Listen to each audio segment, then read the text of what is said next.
person or people or pets and bring them to safety. And so that's a contrast from some of the things that we saw, for example, Hurricane. And now it's still early. You're going to have those folks who are responding to those calls.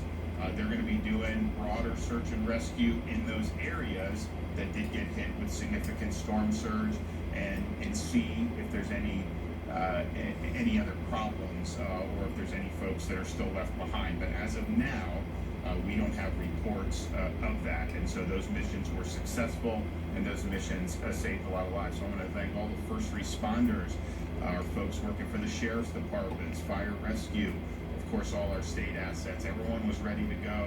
And it made a big difference for what was a really historic storm surge in different parts of the state. We have currently, as of 6 a.m., 1.24 million accounts without power throughout the state of Florida. Since the storm has begun, there have been 1.16 million accounts that have already been restored. As of 6 a.m., we have 382,000 accounts for Duke, 284,000 for the co-ops, 253,000 for the munis, 233,000 for FPL, 77,000 for TICO, and 11,000 for FPU. So those restoration efforts are underway. They've been going on the entire time as people have lost power, and so I think you're going to see some progress on that throughout today. As of now, we have a number of severely impacted counties with over 30% of the power out.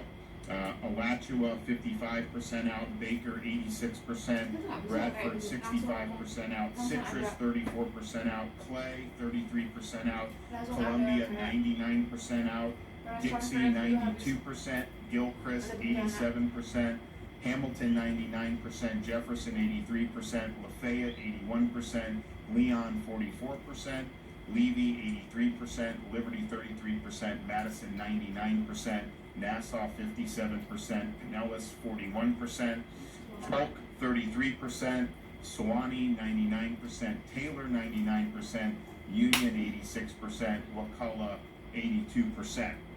And you notice those 99% counties are generally the counties that were in the immediate path of the storm.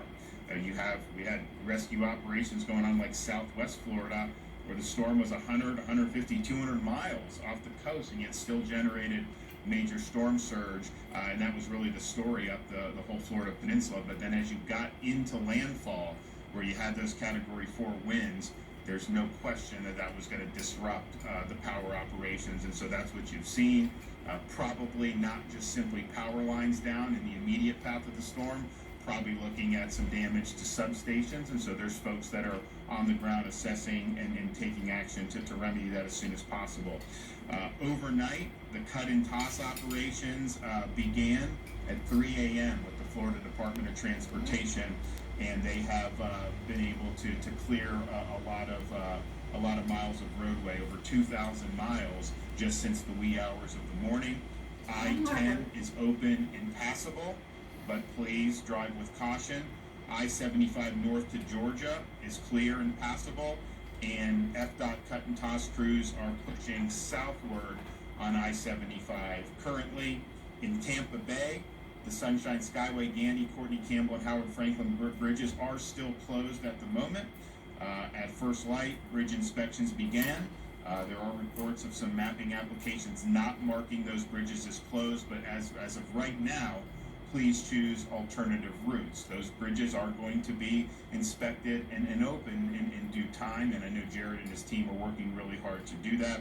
The Sunshine Skyway is open to first responders and emergency personnel. Please listen to local law enforcement's directive on that.